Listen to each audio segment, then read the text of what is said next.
Good afternoon students. आज हम लोग क्लास 7th की हिंदी के पार्ट फर्स्ट में पाठ 5 मिठाई वाला पाठ का सारांश पढ़ेंगे। आइए हम इसमें सर्वप्रथम देखते हैं इस मिठाई वाले पाठ के जो लेखक हैं भगवती प्रसाद वाजपेयी जी, उनका जीवन परिचय देख लेते हैं। देखिए, भगवती प्रसाद वाजपेयी का जन्म 11 अक्टूबर 1899 ईस्वी को कानपुर के मंगलपुर गांव में हुआ था। ये विद्यालय की पढ़ाई इनकी नियमित नहीं चल सकी। ये मात्र मिडिल तक ही विद्यालय में जा कर के पढ़ सके। मिडिल का मतलब कक्षा 8 तक। और उसके बाद ये नौकरी करने लगे। नौकरी के साथ साथ इन्होंने लेखन कार्य भी किया और ये एक आगे चल कर के एक लेखक और संपादक के रूप में प्रसिद्ध हुए। इनकी मृत्यु 8 मई 1973 ईस्वी को हो गई थी। इनकी रचना है प्रेमपत्र, खाली बोतल, उपहार, दीपमालिका, ओस की बूंद। ये इनकी रचनाएं हैं। यानी इन्होंने अपनी लेखनी, उपन्यास, कहानी दोनों पर चलाई है। अब आइए हम इनके द्वारा रचित यानी भगवती प्रसाद वाजपेयी द्वारा रचित मिठाई वाले नामक पाठ का सारांश देखते हैं। देखिए, मिठाई वाला एक बहुत ही मधुर आवाज़ में बोल करके मिठाई बेचता था। ये गांव-गांव में घूम करके मिठाई बेचता था। सर्वप्रथम ये यानी इस मिठाई वाले के 3 रूप हमारे इस पाठ में आते हैं। पहला रूप इसका आता है खिलौने वाले के रूप में, दूसरा रूप इसका आता है मुरली वाले के रूप में और तीसरा रूप इसका आता है मिठाई वाले के रूप में। तो आइए हम देखते हैं पहले खिलौने वाले के रूप में। देखिए, ये जो खिलौना वाला है, ये जब आता है मिठाई वाला ही जब खिलौने वाले के रूप में आता है, तो ये जब गलियों में घूमता है तो ये बोलता है, चिल्लाता है कि बच्चों को बहलाने वाला खिलौने वाला। और इस तरह से इसकी मधुर और स्नेहाभिषिक्त आवाज़ को सुन करके बच्चों में हलचल मच जाती है। स्त्रियां अपने बच्चों को गोद में लेकर के छज्जों से नीचे झांकती हैं और छोटे छोटे बच्चे जो होते हैं, जो उद्यानों में खेलने के लिए इकट्ठा रहते हैं, वो भागे हुए दौड़े हुए इस खिलौने वाले की आवाज़ को सुन करके चले आते हैं और उसके खिलौने को देख करके बच्चे प्रसन्न हो जाते हैं। वह बच्चों के बीच में बैठ जाता है, बच्चे उसे चारों तरफ से घेर लेते हैं, घर से पैसा लाते हैं और दाम उसके खिलौने का मोल भाव करने लगते हैं। इचका दाम कितना, इचका दाम कितना, इचका दाम कितना। इचका जो है ये बच्चों की तोतली बाड़ी है, इसलिए इसको इचका कहा है। इस तरह से उससे खिलौने का मोल भाव करते हैं और मोल भाव करने के बाद अपनी इच्छा अनुसार उससे खिलौने लेते हैं और फिर खिलौने लेकर के आगे बढ़ जाते हैं। तो इस तरह से वो मोल भाव करते हैं और खिलौने लेते हैं। फिर खिलौने वाला यही आवाज़ करके कि बच्चों को बहलाने वाला खिलौने वाला आगे बढ़ जाता है।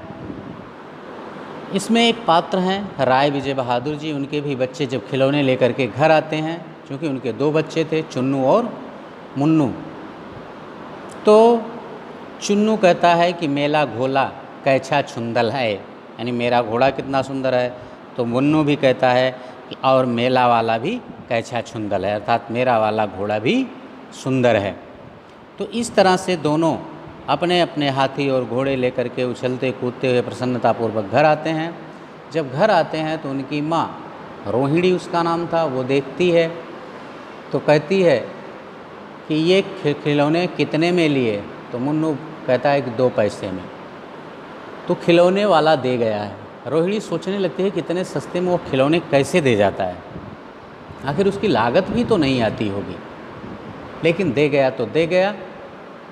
इस छोटी सी बात को रोहिणी भूल जाती है और उसके बाद अपने कामों में व्यस्त हो जाती है। फिर 6 महीने बाद पूरे नगर में यह समाचार फैल जाता है कि भाई एक मुरली वाला आया है, वो तो बड़ा ही उस्ताद आदमी है, मुरली बजाता है और गाना सुनाता है। इस तरह से वो अपनी मुरली को बेचता है और मुरली को भी मात्र वो 2 पैसे में देता है। बताइए भला, 2 पैसे में उसकी लागत भी तो नहीं आती होगी, उसकी मेहनत भी तो नहीं आती होगी। तो उसी में से कोई व्यक्ति पूछ उठता है कि क्या वो कैसा है, क्या आपने उस मुरली वाले को देखा है। तो वो व्यक्ति कहता है हाँ, वह उसकी उम्र अभी अधिक नहीं है, वह मात्र 30-32 साल का होगा, एक दुबला पतला गोरा युवक है। बीकानेरी एक रंगीन साफा अपने सिर में बांधता है और वो बच्चों के लिए खिलौने बेचता है, ठीक है ना। तो उसकी आवाज़ को सुन करके, उसके द्वारा किए गए वर्णन को सुन करके एक व्यक्ति कहता है कहीं वो खिलौने वाला तो नहीं, क्योंकि इसी तरह का एक व्यक्ति जैसा आपने बताया वो खिलौने बेचा करता था, ठीक आकार प्रकार वैसा ही है जैसा तुमने बताया था। तो लोग कहते हैं कि हो सकता है वही हो, लेकिन है भाई वह एक उस्ताद आदमी।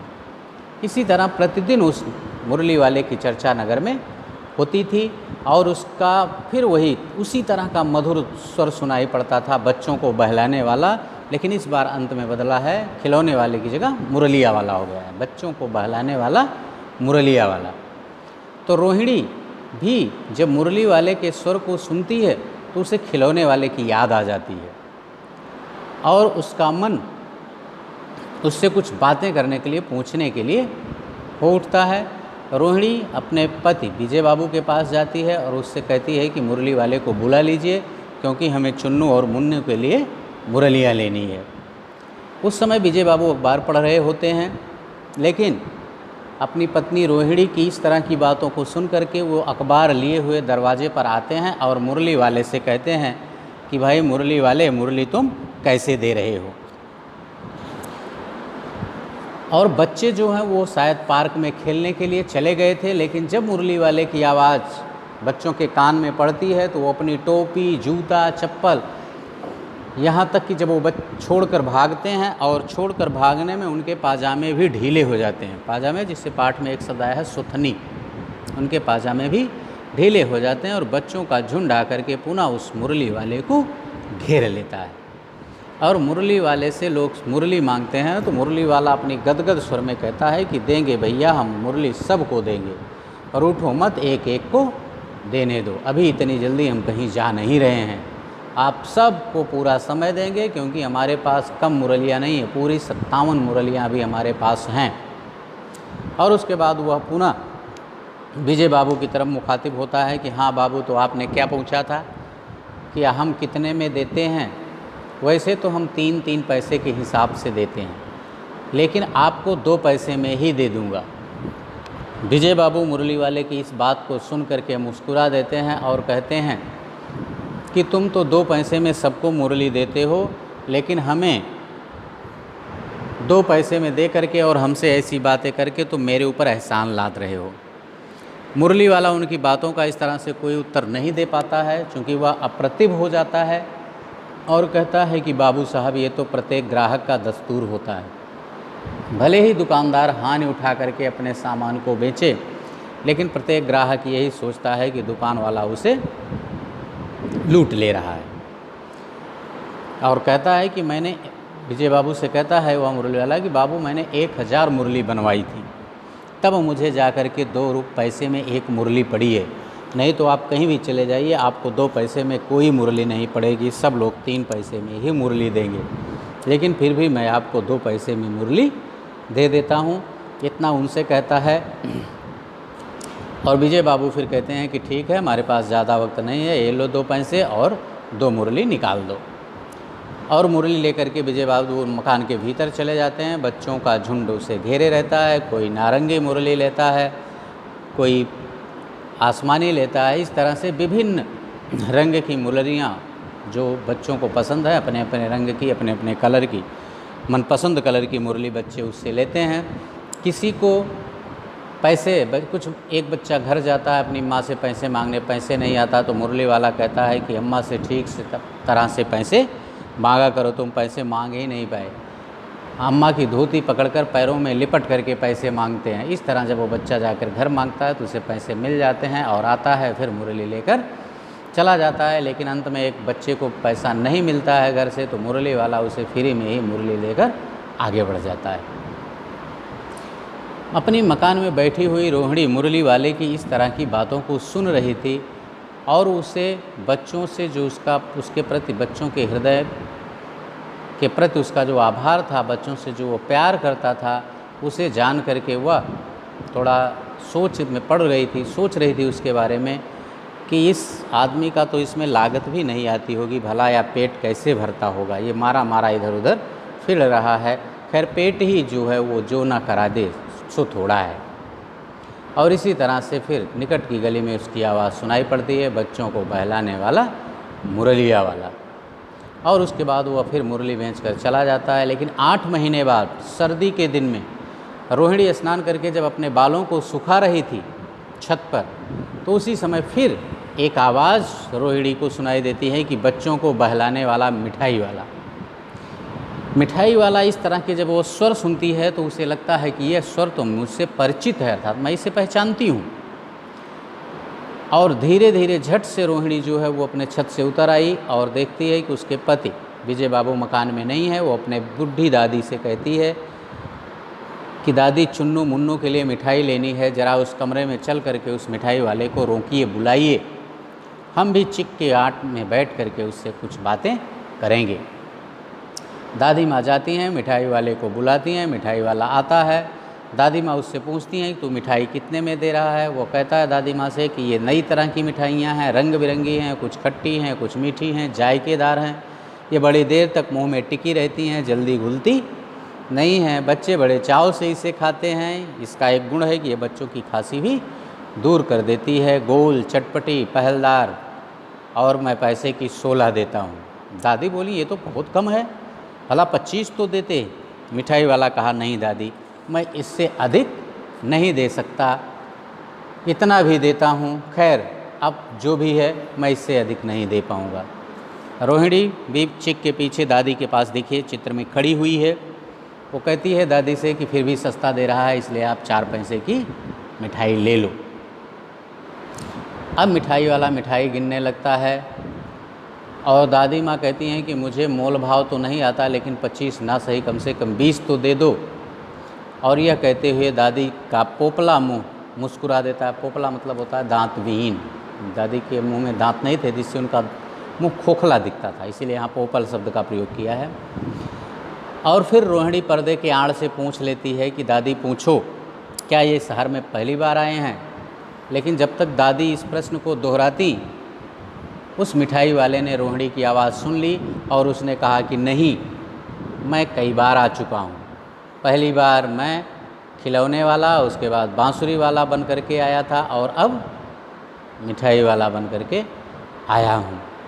रोहिणी सोचती है कि मेरा अनुमान ठीक ही था, और वह उससे कुछ पूछने के लिए स्थिर होती है, अस्थिर हो उठती है। वह पूछती है कि आपको यह व्यवसाय में क्या मिलता होगा, क्यों चुना आपने इस व्यवसाय को? तो उसने कहा कि खाने भर को मिल जाता है वही काफ़ी है, क्योंकि मुझे संतोष और धीरज चाहिए, मुझे संतोष और धीरज में ही काफ़ी सुख मिलता है और मैं यही चाहता हूँ। फिर रोहिणी ने पूछा वो कैसे? कहता है कि अब उन व्यर्थ की बातों को याद करने से कोई मतलब नहीं है, हमें उनको सुनकर दुख ही होगा। तो रोहिणी कहती है जब तुमने इतना सब बता दिया तो बता तो दो, क्योंकि अब मैं और भी उत्सुक हो रही हूँ तुम्हारी बातों को सुनने में। इससे तुम्हारा कोई हर्जा तो होगा नहीं, क्योंकि मैं तुमसे और भी मिठाइयाँ खरीद लूँगी। तो मिठाई वाला अत्यधिक गंभीर होकर के बोलता है कि मैं भी नगर का एक प्रतिष्ठित आदमी था, मेरे भी पास मकान था, व्यवसाय था, गाड़ी थे, घोड़े थे, नौकर चाकर थे, एक सुंदर स्त्री थी और मेरे 2 छोटे छोटे बच्चे थे। मेरा भी एक सुंदर और प्रसन्न संसार था, मेरे पास धन की कोई कमी नहीं थी। लेकिन ऐसा समय बीता कि अब मेरे पास कोई भी नहीं है, ना तो बच्चे हैं, और इस कहानी के अनुसार तो लगता है कि अब उसकी पत्नी भी नहीं रह चुकी है। और इसीलिए वो कहता है कि मेरे बच्चे भी यहीं कहीं जन्मे होंगे, आप ही लोगों के बीच में, इसीलिए मैं बच्चों को प्रसन्न रखने के लिए ही ये काम करता हूँ, जिससे मुझे काफ़ी संतोष मिलता है, और मैं इन्हीं बच्चों में अपने बच्चों को ढूंढता रहता हूँ। और फिर रोहिणी ने जब मिठाई वाले की तरफ देखा तो उसकी आंखों में आंसू भर गए थे। इतने में बाहर खेल रहे चुन्नू मुन्नू भी आ जाते हैं और रोहिणी से लिपट करके कहते हैं कि अम्मा मिठाई दे दो। इतना सुनते ही मिठाई वाले ने अपनी टोकरी से मिठाई की 2 पुड़ियाँ निकाली और चुन्नू मुन्नू को दे दी। रोहिणी ने भीतर से पैसे भी उस मिठाई के फेंक दिए, लेकिन मिठाई वाले ने पैसे नहीं लिए। वह अपनी पेटी उठाया और चलता बना और कहा कि अब इस बार ये पैसे नहीं लूँगा। दादी माँ भी उसके जाते जाते बोली, करे अपने पैसे तो लेते जा भाई। लेकिन वह अपनी आवाज़ें वही पुकारता हुआ कि बच्चों को बहलाने वाला मिठाई वाला, इतना कहते हुए फिर वह आगे बढ़ जाता है। बस इस पार्ट में बच्चों इतना ही। दूसरे पार्ट में हम इसके प्रश्नों को लेकर के आपके समक्ष उपस्थित होंगे। ओके, धन्यवाद, थैंक यू।